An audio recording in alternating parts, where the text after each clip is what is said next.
Good morning, my dear students.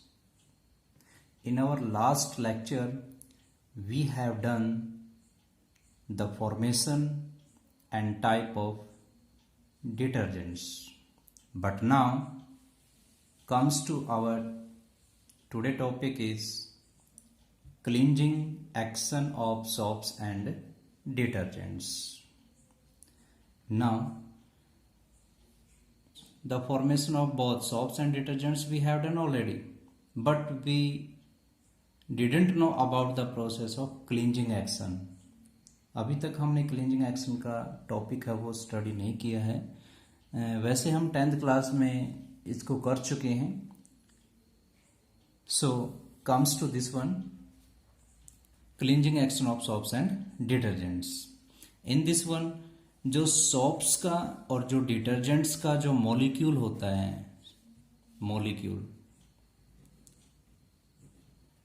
Soaps और detergents का जो मॉलिक्यूल होता है उसको शो किया जाता है। उसका जो सिंपली स्ट्रक्चर हम स्टडी करते हैं तो ये होता है कि उस चाहे वो डिटर्जेंट्स का मॉलिक्यूल है चाहे वो सोप का मॉलिक्यूल है, उसमें टेल होती है और एक हेड होता है। 2 पार्ट से मिलके बना होता है वो, टेल होती है एंड हेड होता है। जो ये हेड होता है ये पोलर इन नेचर होता है। Polar in nature, polar in nature means, polar in nature means कि इसके ऊपर कुछ न कुछ चार्ज होता है। ये आयनिक पार्ट होता है। जो टेल होती है, टेल पोलर नहीं होता है, ये नॉन पोलर पार्ट होता है। नॉन पोलर इट मीन्स इसके ऊपर किसी भी टाइप का कोई चार्ज नहीं होता है। ये नॉन पोलर इन नेचर होती है। जो टेल है वो हाइड्रोकार्बन से मिलके बनी होती है। It is made up of from hydrocarbon. Hydrocarbon क्या होता है? Hydrocarbon are those compound which are made up of from carbon and hydrogen. Carbon and hydrogen. But जो हेड होता है वो पोलर इन नेचर है।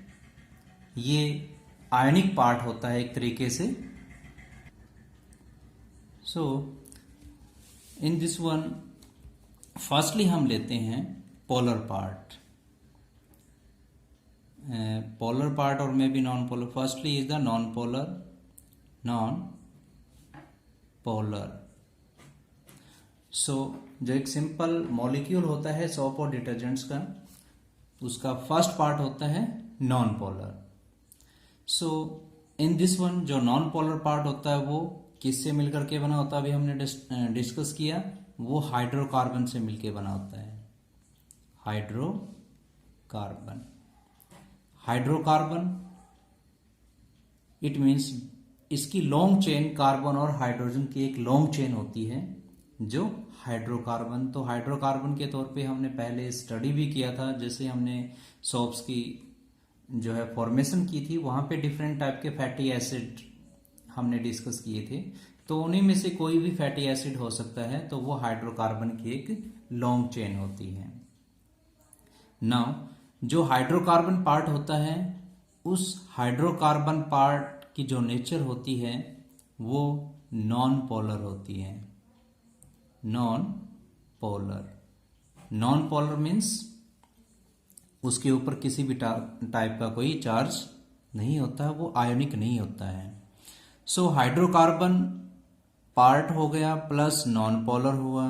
तो यहां पे कौन सा है? ये दोनों ही कौन से पार्ट होते हैं नॉन पोलर के? These are of tail. ये टेल होती है। हम पहले जो है टेल को डिस्कस कर रहे हैं जो नॉन पोलर पार्ट है। तो ये किसी भी सोप या डिटर्जेंट्स का जो टेल वाला पार्ट होता है वो हाइड्रोकार्बनों से मिलके बना होता है और वो नॉन पोलर इन नेचर होती हैं।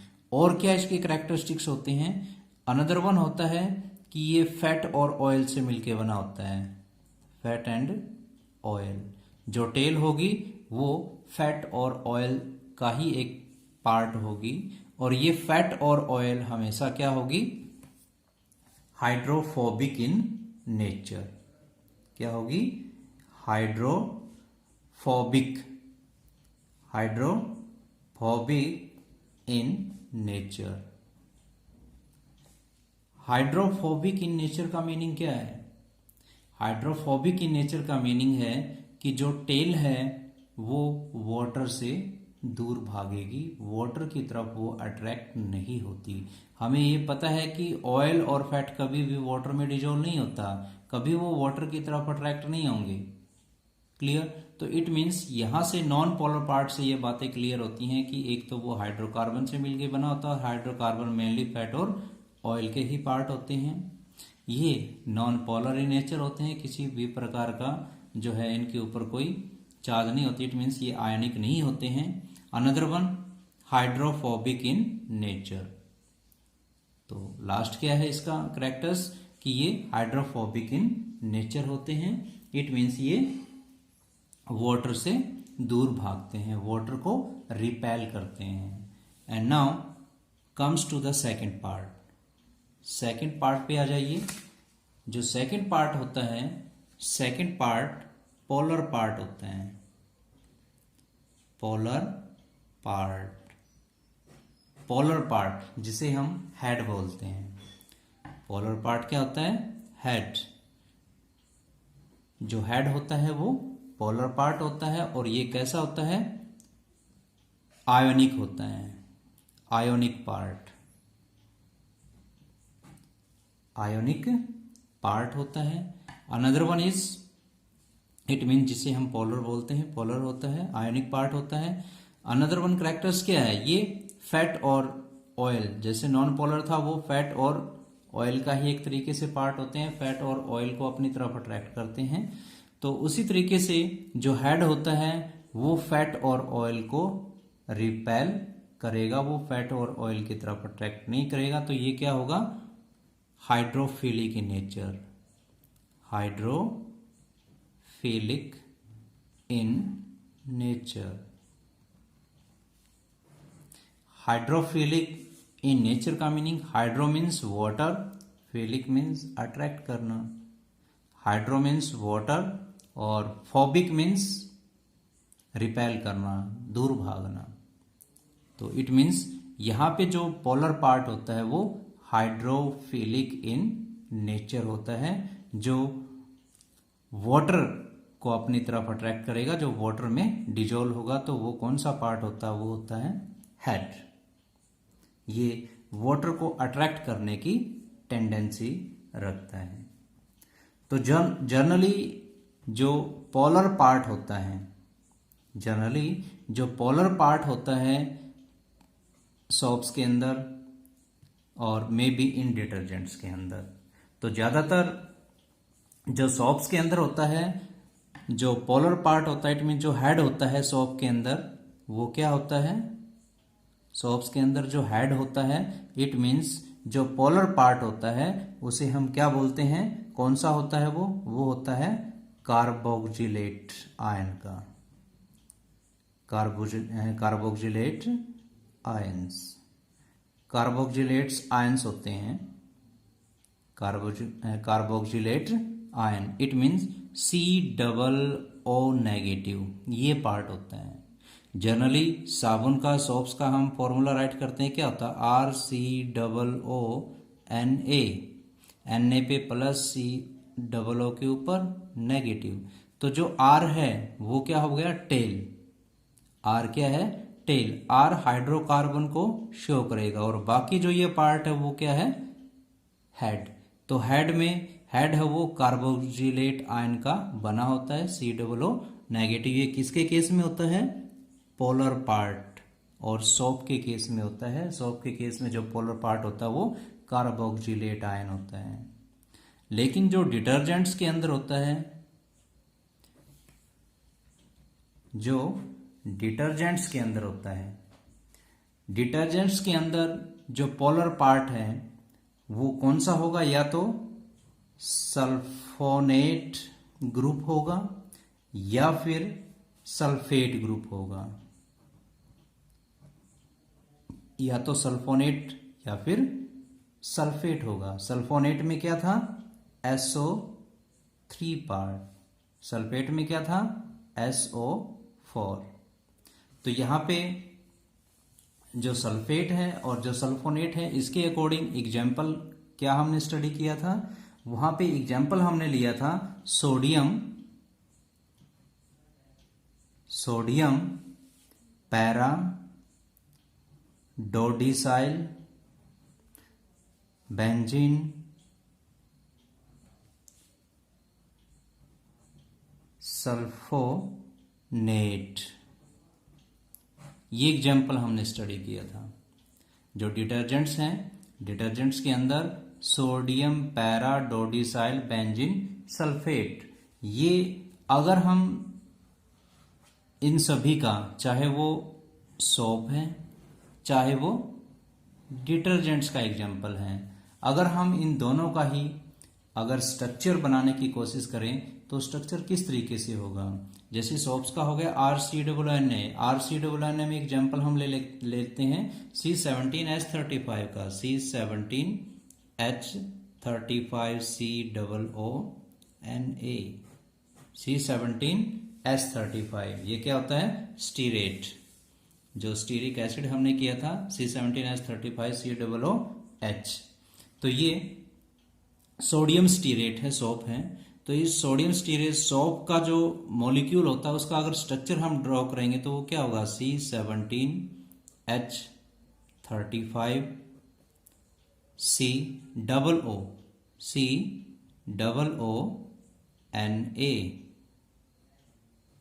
COONA, तो ये स्ट्रक्चर हो गया लाइक दिस। ये हमारी क्या है, ये मॉलिक्यूल की टेल हो गई, and this one is the head, ये हेड हो गया। So it is the simple structure of soap molecule, जिसमें C17H35 it is the tell, जिसे हम R ग्रुप बोलते हैं। टेल हाइड्रोकार्बन से मिलकर के बनी होती है, and this one is the head, जो कार्बोक्सिलेट आयन का बना होता है। So same like this one comes to the structure of detergents. अगर हम डिटर्जेंट्स का स्ट्रक्चर ड्रॉ करें तो डिटर्जेंट्स के स्ट्रक्चर में क्या होगा, C12H25 C6H4। C6H4 किसको शो करता है, बेंजीन रिंग को। हम यहाँ पे बेंजीन रिंग भी बना सकते हैं। तो C12H25 C6H4 SO and O Na, तो यहां पे S3O यहां पे प्रेजेंट है, SO3 ग्रुप। तो ये कौन सा हुआ, सल्फोनेट ग्रुप। कौन सा हुआ, सल्फोनेट। तो यहां पे this one it is the part of hydrocarbon, ये हाइड्रोकार्बन पार्ट हो गया जो टेल की फॉर्मेशन करेगा, and this one is the head. तो ये हेड हो गया और इट इज द टेल। जो टेल है ये कार्बन और हाइड्रोजन से मिलकर के बनी है। यहां सोप के मॉलिक्यूल के अंदर भी जो टेल है वो कार्बन और हाइड्रोजन से मिलकर बनी है। यहां पे जो हेड है वो कार्बोक्सिलेट आयन का है, और यहां पे कौन सा ग्रुप है, सल्फोनेट ग्रुप है। या तो सल्फेट होगा ग्रुप यहां पे, या फिर सल्फोनेट। बाकी सोडियम यहां पर भी है और सोडियम इसके साथ भी है। Okay, so in this one I think all you understood this structure. Generally this are the tail and it is the head. Tail को हम इस तरीके से शो कर सकते हैं and it is the head. तो जनरली इस तरीके से स्ट्रक्चर बनाया जाता है, जो ये टेल होगी और ये हेड होगा। So I think all you understood this structure. इसके बारे में अंडरस्टूड हो ही चुका है कि जो टेल है उसका मेन पर्पज क्या है, it attract toward the fat और ऑयल पार्टिकल। ये फैट और ऑयल पार्टिकल की तरफ अट्रैक्ट होगी। जो हेड है वो वाटर की तरफ अट्रैक्ट होगा, वो ऑयल और फैट से रिपेल करेगा, उससे move away from oil and fat particles. So next comes to the cleansing action or cleansing process. Now cleansing process. Cleansing process किस तरीके से होती है? सोप और जो डिटर्जेंट हैं वो क्लॉथ को किस तरीके से क्लीन करते हैं, उसके प्रोसेस को हम स्टडी करेंगे किस तरीके से होता है। तो जैसे हमारे क्लॉथ्स के अंदर डर्ट के पार्टिकल होते हैं या ग्रीस के पार्टिकल होते हैं, for example it is the cloth, ये क्लॉथ है। क्लॉथ के अंदर इमेजिन कीजिए कि ये डर्ट या ऑयल का पार्टिकल है। अब क्लींजिंग प्रोसेस के लिए हम इस क्लॉथ के ऊपर क्या अप्लाई करेंगे? फर्स्टली सोप अप्लाई करेंगे या डिटर्जेंट्स में इसको डालेंगे। तो जैसे ही साबुन इसके ऊपर अप्लाई किया जाता है तो साबुन अप्लाई करने के बाद क्या होगा? साबुन अप्लाई करने के बाद क्या होगा? जो सोप के मॉलिक्यूल हैं जो वाटर के अंदर डिजोल्व होकर के जो सोप के मॉलिक्यूल फॉर्मेशन होती है, वो सोप्स के मॉलिक्यूल की जो टेल होती है, सोप्स के मॉलिक्यूल की, जैसे अभी हमने स्टडी किया था कि एक हेड होता है और एक टेल होती है। तो जो सोप्स के मॉलिक्यूल होते हैं वो सोप्स के मॉलिक्यूल वाटर में डिजोल्व होकर के इस ऑयल या डर्ट के पार्टिकल के अराउंड अटैच हो जाते हैं। हमें पता है कि ये ऑयल का पार्टिकल है और ऑयल के साथ कौन अटैच होता है? टेल। तो उन सोप के मॉलिक्यूल की टेल इसके साथ अटैच हो जाएगी इस तरीके से, और ये हेड आउटसाइड होगा। इट मीन्स ये वाटर की तरफ होगा और जो ऑयल के साथ इनकी टेल अटैच होगी। तो इस तरीके से वो कंटिन्यू मैनी मॉलिक्यूल इसके साथ अटैच होकर के इस टाइप की एक स्ट्रक्चर की फॉर्मेशन करती है। एक क्लस्टर बन जाता है मैनी मॉलिक्यूल्स का अराउंड द फैट और oil particle. This structure it is known as micelle. इसे हम क्या बोलते हैं? मिसेल। मिसेल की फॉर्मेशन हो जाती है, micelle. It is the micelle. So in this one जो मिसेल की फॉर्मेशन हुई है, अब इस मिसेल की फॉर्मेशन में क्या होगा? हमें पता है कि जो टेल है वो इस ऑयल या डर्ट के पार्टिकल के साथ अटैच हो गई है। जो हेड है वो आउटवर्ड है, it means in the water है। सो क्लींजिंग प्रोसेस के लिए यहां पे क्या प्रोसेस होगी? Agitation. Agitation process. Agitation process क्या होती है कि जो क्लॉथ है उस क्लॉथ के साथ हमें एजिटेशन प्रोसेस करवानी पड़ती है, और वो एजिटेशन प्रोसेस डिफरेंट टाइप की होती हैं। फॉर एग्जाम्पल हम क्लॉथ के ऊपर ब्रश रबिंग करते हैं, क्लॉथ को दोनों हैंड से रबिंग करते हैं, क्लॉथ को स्टिक से बीट करते हैं, या फिर क्लॉथ को स्टोन के ऊपर थ्रो करते हैं जैसे धोबी कपड़ों को धोते हैं। तो या फिर हम इन क्लॉथ्स को वॉशिंग मशीन में डाल देते हैं। तो ये वॉशिंग मशीन में डालना, हैंड से रब करना, स्टिक से उसको बीट करना, तो ये सारी की सारी प्रोसेस एजिटेशन प्रोसेस कहलाती हैं। क्या कहलाती हैं? एजिटेशन। और इस एजिटेशन प्रोसेस के अंदर इमल्सिफिकेशन हो जाता है। इमल्सिफिकेशन प्रोसेस क्या होती है? इमल्सिफिकेशन प्रोसेस क्या होती है? यहां पे जो फैट या ऑयल का पार्टिकल होता है वो फैट और ऑयल का पार्टिकल बिल्कुल छोटे छोटे पार्टिकल्स के अंदर ब्रेकअप हो जाता है, जिसे हम बोलते हैं ग्लोब्यूल्स। जो स्मॉलर पीस हैं ये एक बिग पार्टिकल है ऑयल और फैट का। जैसे हम इसको रबिंग करेंगे तो रबिंग करने से ये ऑयल और फैट का जो पार्टिकल है, फॉर एग्जाम्पल हम यहां पे इसका एग्जाम्पल ले लेते हैं लाइक दिस। ये ऑयल और फैट का पार्टिकल है, इसके चारों तरफ ये सोप के मॉलिक्यूल अरेंज हो जाते हैं क्लस्टर की फॉर्म में, जिसे हम बोलते हैं मिसेल। क्या बोलते हैं? मिसेल। अब यहाँ पे इस मिसेल के अंदर जब हम एजिटेशन प्रोसेस करवाते हैं, इसकी रबिंग करवाते हैं या इसको बीट करते हैं, तो ये ऑयल और फैट का जो पार्टिकल है यहाँ पे स्मॉलर पीसेस के अंदर ब्रेक हो जाएगा। एजिटेशन प्रोसेस करने से ये स्मॉलर पीसेस के अंदर ब्रेक हो गया। एक बिग पार्टिकल था, ये स्मॉलर पीसेस के अंदर ब्रेकअप हो गया। अब स्मॉलर पीसेस में ब्रेकअप होने के बावजूद भी जो सॉप्स के मॉलिक्यूल होते हैं वो इन स्मॉलर पीसेस के चारों तरफ भी अरेंज हो जाएंगे, इसके चारों तरफ भी अरेंज होकर के मिसेल की फॉर्मेशन करेंगे। हर एक फैट या ऑयल के पार्टिकल के चारों तरफ ये अरेंज हो जाएंगे, दोबारा से मिसेल की फॉर्मेशन कर देंगे। हर एक जितने भी जो है पीसीज होंगे इस फैट और ऑयल के, हर एक फैट और ऑयल के चारों तरफ ये डिटर्जेंट या सोप्स के मॉलिक्यूल अरेंज हो जाते हैं। वो क्यों अरेंज होते हैं? वो इस पर्पस से अरेंज होते हैं ताकि ये ऑयल या फैट के पार्टिकल्स आपस में कंबाइन ना हो जाएं। अगर वो दोबारा से ऐड हो गई तो दोबारा से वो जो है डर्ट पार्टिकल की फॉर्मेशन कर देंगे।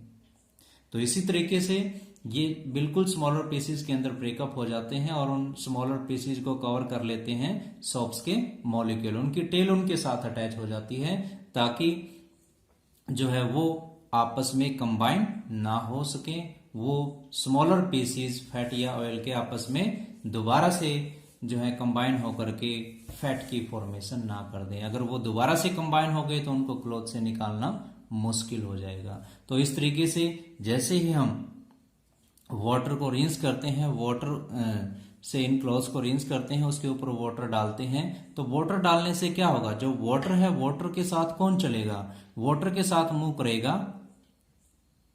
हेड। वाटर के साथ कौन मूव करेगा? हेड। इन मिसेल का जो हेड है वो हेड वाटर के साथ मिक्स होकर के वाटर के साथ क्लॉथ से बाहर निकलने की कोशिश करेगा, क्योंकि उस हेड को कौन अट्रैक्ट करता है? वाटर अट्रैक्ट करता है। तो वो वाटर के साथ जो है क्लॉथ से बाहर आ जाएगा। जैसे ही वो हेड वाटर के साथ जो है कंबाइन होकर के बाहर निकलेगा, उसके साथ अटैच होकर के बाहर निकलेगा, तो जो टेल है वो टेल भी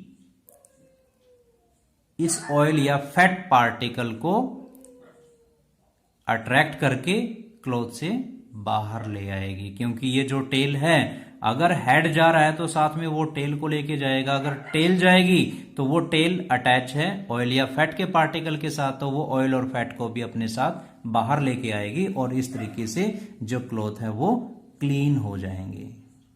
क्या हो जाएंगे? क्लीन। इसे हम बोलते हैं cleansing process of fat and cleansing process of soap and detergents. Soap and detergents की क्लींजिंग प्रोसेस है वो यहां पे कंप्लीट होती है। सो इन दिस वन प्रोसेस, एक सोप और डिटर्जेंट्स में थोड़ा सा ये है कि जो सोप होती है, soap and detergents, soaps and detergents, जो सोप्स होती हैं वो बायोडिग्रेडेबल होती हैं। बायोडिग्रेडेबल होती हैं। बायोडिग्रेडेबल का मीनिंग होता है जिसको डिकम्पोज किया जा सके,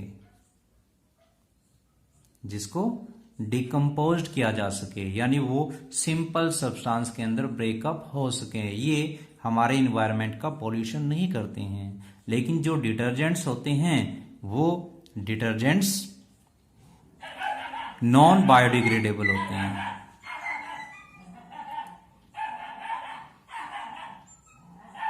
नॉन बायोडिग्रेडेबल। ये नॉन बायोडिग्रेडेबल का मीनिंग क्या होता है? नॉन बायोडिग्रेडेबल का मीनिंग होता है जिनको सिंपल सब्सटेंस के अंदर ब्रेकअप ना किया जाए, वो नॉन बायोडिग्रेडेबल होते हैं। इट मीन्स इनको डिकम्पोज नहीं किया जा सकता, ये डिकम्पोज नहीं होते।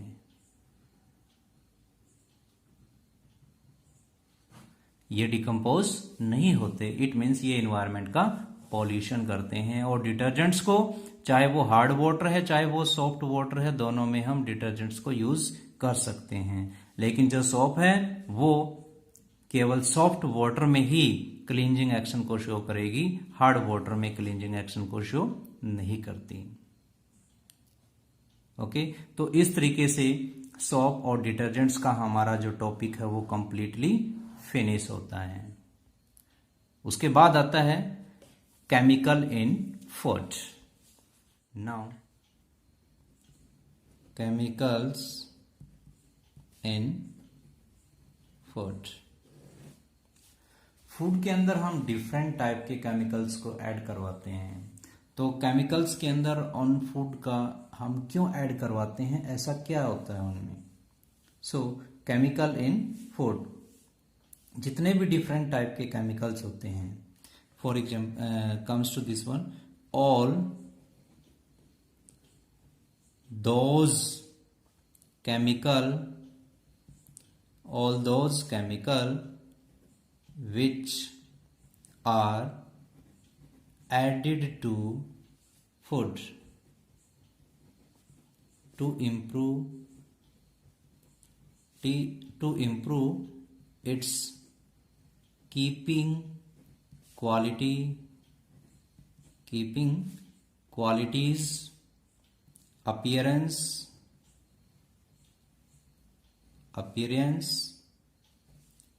taste, order and nutritive value are called food additive।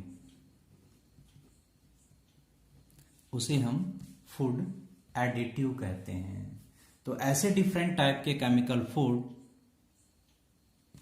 ऐसे डिफरेंट टाइप के केमिकल्स जो हमारे फूड के अंदर ऐड होते हैं, क्यों फूड के अंदर हम ऐड करते हैं? ताकि उसकी कीपिंग जो क्वालिटी है वो ऐसे की ऐसे बनी रहे, उसका जो अपीयरेंस है, जो कलर है वो चेंज ना हो, उसके अंदर किसी टाइप की जो है ऑर्डर गंध ना आए, उसका टेस्ट एज इट इज बना रहे, और उसके अंदर जो न्यूट्रिशन है, वो जो न्यूट्रिटिव वैल्यू है, इट मीन जो उसके अंदर पोषक तत्व है, जो न्यूट्रिएंट्स हैं, वो as it is long time तक उसी के अंदर बने रहें, उसे हम बोलते हैं एडिटिव। फूड एडिटिव एक प्रकार के केमिकल होते हैं जो फूड को जो है लॉन्ग टाइम के लिए बनाए रखते हैं, उसको खराब नहीं होने देते, उसको स्पॉइलेज नहीं होने देते हैं। तो केमिकल इन फूड, तो हम फूड के अंदर डिफरेंट टाइप के केमिकल्स को यूज करते हैं, और वो डिफरेंट टाइप के केमिकल्स डिफरेंट टाइप के फंक्शन जो है वो करते हैं। तो इनमें कौन कौन से होते हैं? डिफरेंट टाइप के होते हैं chemical in food, it means food additive different type के होते हैं। इनमें से जैसे for example flavours and sweetness, food colour या डाइज जो फूड को एक कलर देते हैं, फैट इमल्सिफायर और स्टेबिलाइजिंग एजेंट, फ्लोर इम्प्रोव्स और एंटी स्टालिंग एजेंट होते हैं, या ब्लीचिज वगैरह होते हैं, एंटीऑक्सीडेंट होते हैं, एंटीऑक्सीडेंट जो ऑक्सीजन को उसके अंदर ऐड नहीं होने देते, ऑक्सीजन से जो उसको दूर रखते हैं, प्रिजर्वेटिव होते हैं, प्रिजर्वेटिव्स के अलावा न्यूट्रिशन सप्लीमेंट होते हैं, न्यूट्रिशनल सप्लीमेंट,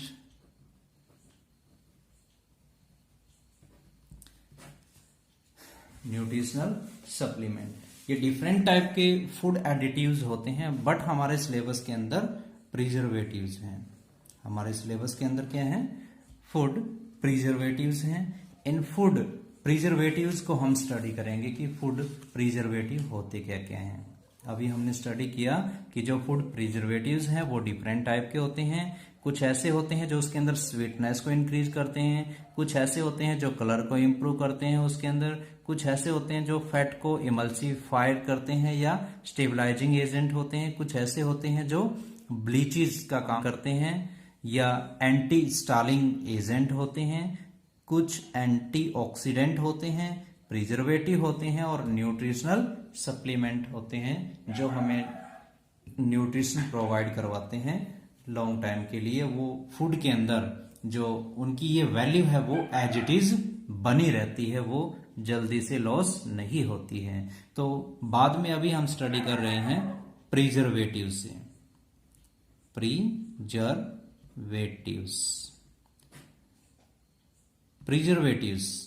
प्रिजर्वेटिव्स होते क्या हैं? These are the chemical substance, ये भी एक प्रकार के केमिकल सब्सटेंस होते हैं। These are the chemical substance which are added to food to prevent their spoilage. Yes, उसे हम बोलते हैं फूड प्रिजर्वेटिव्स। फूड प्रिजर्वेटिव कौन से होते हैं? These are the chemical substance which are added to food to prevent their spoilage for long time. Long time तक उसके स्पॉइलेज को जो है प्रिवेंट करते हैं, उसको खराब नहीं होने देते हैं।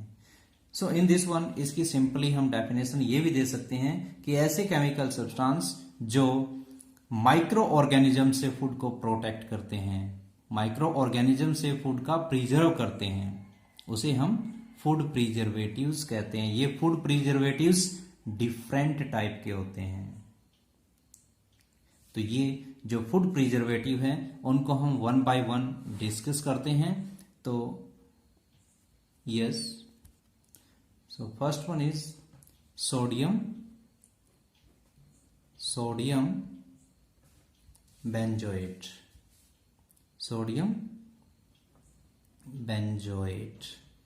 ये एक प्रकार का ऐसा केमिकल सब्सटेंस होता है जो फूड के अंदर डाला जाता है। For example, mainly soft drink के अंदर इसको यूज किया जाता है। सॉफ्ट ड्रिंक या फिर एसिडिक फूड जो होते हैं, एसिडिक फूड या सॉफ्ट ड्रिंक के अंदर ज्यादातर इसको यूज करते हैं। तो ये सोडियम बेंजोएट सॉफ्ट ड्रिंक में, एसिडिक फूड के अंदर उसको लॉन्ग टाइम तक प्रिजर्व करने के लिए सोडियम बेंजोएट को यूज करते हैं। लेकिन ये सोडियम बेंजोएट जैसे ही ये हमारी बॉडी के अंदर जाता है तो ये कन्वर्ट हो जाता है। किसमें कन्वर्ट हो जाता है? हिप्रिक एसिड के अंदर, हिप्रिक एसिड में। It means sodium benzoate metabolize हो जाता है और ये मेटाबोलाइज होकर के हिप्रिक एसिड में कन्वर्ट हो जाता है। और ये हिप्रिक एसिड जो है हमारी बॉडी में यूरिन के थ्रू बॉडी से बाहर आ जाता है। तो इस तरीके से सोडियम बेंजोएट है वो सॉफ्ट ड्रिंक और एसिडिक फूड को प्रिजर्व करने के लिए यूज किया जाता है। Now second part is after this B part. Now B part is sodium metabisulfite। Sodium metabisulphite भी एक टाइप का ऐसा केमिकल है जो हमारे फूड में यूज किया जाता है। इसका भी मेन पर्पज क्या है? यह भी फूड को प्रिजर्व करता है लॉन्ग टाइम के लिए। फॉर एग्जांपल, जैसे जैम्स वगैरह हैं, सैकवेसिस, पिकल्स एटसेट्रा। तो इनको प्रिजर्व करने के लिए सोडियम मेटाबाइसल्फाइड को यूज किया जाता है। ये केमिकल जैसे फूड के अंदर डाला जाता है तो ये मेनली SO2 का भी मेन सोर्स होता है। फूड के अंदर सोडियम मेटाबाइसल्फाइड जो होता है, ये सोडियम मेटाबाइसल्फाइड SO2 का मेन सोर्सेज है। और ये SO2 वाटर के अंदर डिजोल्व होकर के, वाटर में डिजोल्व होकर के सल्फ्यूरस एसिड की फॉर्मेशन करती हैं। सल्फ्यूरस एसिड, और ये सल्फ्यूरस एसिड क्या करेगा, ये माइक्रो ऑर्गेनिजम्स की ग्रोथ को इनहिबिट करेगा, inhibit the growth of micro organism. अगर ये माइक्रो ऑर्गेनिज्म को किल कर देगा, उनकी ग्रोथ को स्टॉप कर देगा, तो इट मीन्स जो हमारा फूड है वो प्रिजर्व हो जाएगा। वो किसके द्वारा हुआ, sodium metabisulphite. It means yeast, mould, bacteria, इन सभी को जो है ये सोडियम मेटाबाइसल्फाइड फूड को प्रिजर्व करता है इन सभी माइक्रो ऑर्गेनिज्म से, और ये मेन सोर्सेज है SO2 का, जो वाटर के साथ डिजोल्व होकर के सल्फ्यूरिक एसिड की फॉर्मेशन करता है। Now after this C part, C part is sorbic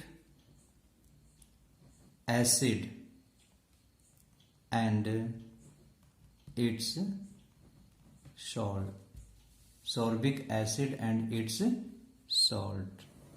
Third part, C part is sorbic acid and its salt. ये भी क्या करता है, जितने भी all these are chemical are used to preserve the food, ये सारे के सारे फूड को प्रिजर्व करने के लिए, बट इनमें मेनली थोड़ा सा ये याद रखना है कि कौन सा मेन किस टाइप के फूड के प्रिजर्व कर लिए यूज किया जाता है। जैसे सोडियम बेंजोएट था, वो सॉफ्ट ड्रिंक या एसिडिक फूड को प्रिजर्व करने के लिए था। सोडियम मेटाबाइसल्फाइड था, वो जैम्स, एक्वेस और पिकल्स वगैरह को प्रिजर्व करने के लिए यूज किया जाता है। और इसका जो यूजेस है वो फ्रेश फ्रूट और वेजिटेबल के लिए भी यूज किया जाता है। सोडियम मेटाबाइसल्फाइड को फ्रेश फ्रूट और वेजिटेबल्स को जो है प्रिजर्व करने के लिए भी यूज करते हैं। Now sorbic acid, sorbic acid ये भी ईस्ट और माउल्ड को, ईस्ट एंड माउल्ड्स,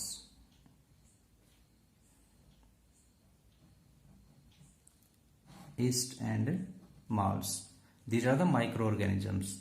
तो इन माइक्रो ऑर्गेनिज्म से फूड को प्रिजर्व करता है। ये भी ज्यादातर कहां पे, किस टाइप के फूड के लिए यूज किया जाता है, चीज के लिए, बेक्ड फूड के लिए, इट मीन्स जो फूड पकाया जाता है, तला जाता है, पिकल्स वगैरह के लिए,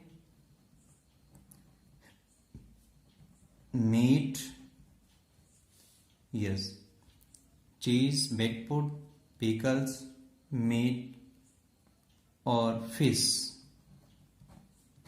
इनके लिए सोर्बिक एसिड और इसके सॉल्ट को यूज करते हैं। ये सोर्बिक एसिड ईस्ट और माउल्ट की ग्रोथ को स्टॉप कर देगा, और ईस्ट और माउल्ट की जो ग्रोथ है उसके स्टॉप होने से चीज, पैक्ड फूड, पिकल्स, मीट और फिश वो लॉन्ग टाइम तक प्रिजर्व रहते हैं, वो जल्दी से स्पॉइलेज नहीं होते हैं। Now after this D part, after this D part is epoxide, D part is epoxide. Epoxide यहां पे डिफरेंट टाइप के हो सकते हैं। तो जनरली इपोक्साइड में ethylene oxide and propylene oxide, propylene oxide, ये इपोक्साइड होते हैं एक प्रकार से। इपोक्साइड के एग्जाम्पल हैं ethylene oxide and propylene oxide. तो ये ज्यादातर लो मॉइस्चर फूड जो होता है, low moisture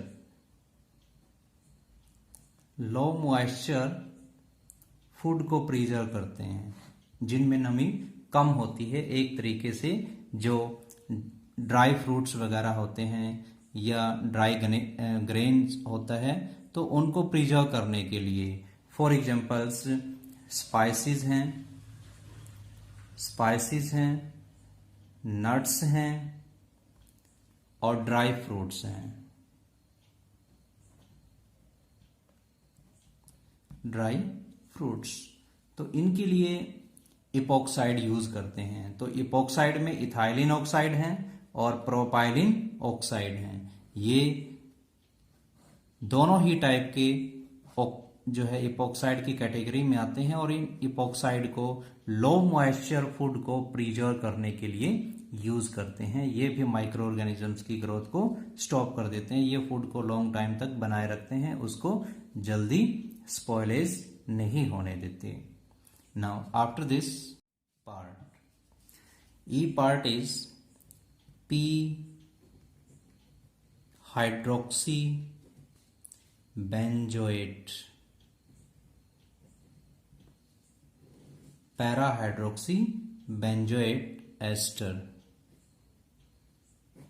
para hydroxy benzoate ester, इसको भी डिफरेंट टाइप के फूड को प्रिजर्व करने के लिए यूज करते हैं। ये भी एक प्रकार का फूड प्रिजर्वेटिव है जो फूड को प्रिजर्व करता है। तो इसका मेन पर्पज भी क्या है, ये भी ईस्ट और माउल्ट से फूड की प्रोटेक्शन करता है। ये उनकी ग्रोथ को स्टॉप करता है। ईस्ट और माउल्ट्स जो माइक्रो ऑर्गेनिज्म हैं उनकी ग्रोथ को नहीं होने देता।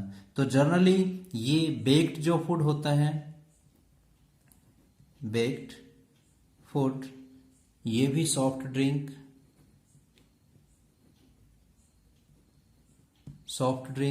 बियर,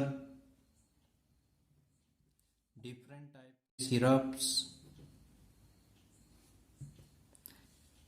इनकी प्रिपरेशन में जो माइक्रो ऑर्गेनिजम्स प्रोड्यूस होते हैं, ताकि इनको कोई भी माइक्रो ऑर्गेनिजम्स स्पॉइलेज ना कर सके, तो उनकी ग्रोथ को स्टॉप करने के लिए वो ज़्यादातर कौन इसके ऊपर जो है इसकी प्रोसेस को स्टॉप करते हैं या कौन इसके ऊपर ज़्यादा इफेक्ट डालते हैं, वो होते हैं ईस्ट माउल्ट्स एंड ईस्ट। तो माउल्ट्स और ईस्ट ये दोनों ही माइक्रो ऑर्गेनिज्म हैं जो baked food, soft drink, beer, syrup etcetera, इन टाइप के फूड को प्रिजर्व करने के लिए पैरा हाइड्रोक्सी बेंजोएट एस्टर को यूज किया जाता है। Now after this F part में होता है BHA and second one BHT। BHA और BHT ये एक प्रकार के केमिकल सब्सटेंसेस हैं जो फूड को प्रिजर्व करते हैं। तो ये कौन से किस टाइप के होते हैं, ब्यूटाइलेटेड, बी से क्या बनेगा, ब्यूटाइलेटेड, H से hydroxy anisole, butylated hydroxy anisole. और BHT से क्या होगा, ब्यूटाइलेटेड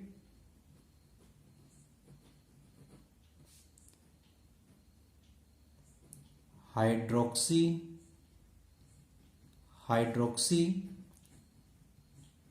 टोल्यून,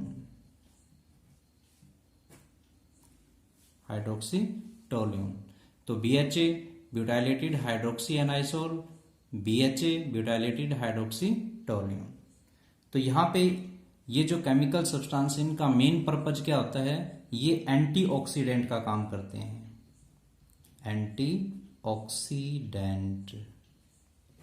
एंटीऑक्सीडेंट का मीनिंग क्या होता है कि ये ऑक्सीजन को संपर्क में नहीं आने देते, ऑक्सीजन से प्रोटेक्शन करते हैं फूड की। तो ये एंटीऑक्सीडेंट होते हैं।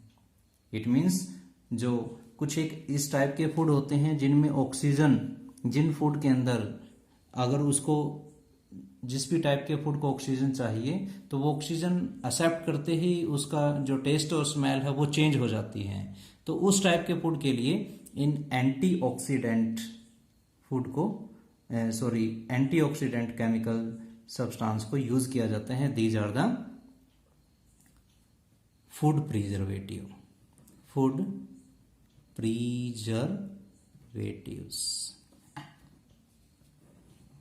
Yes, these are the food preservatives.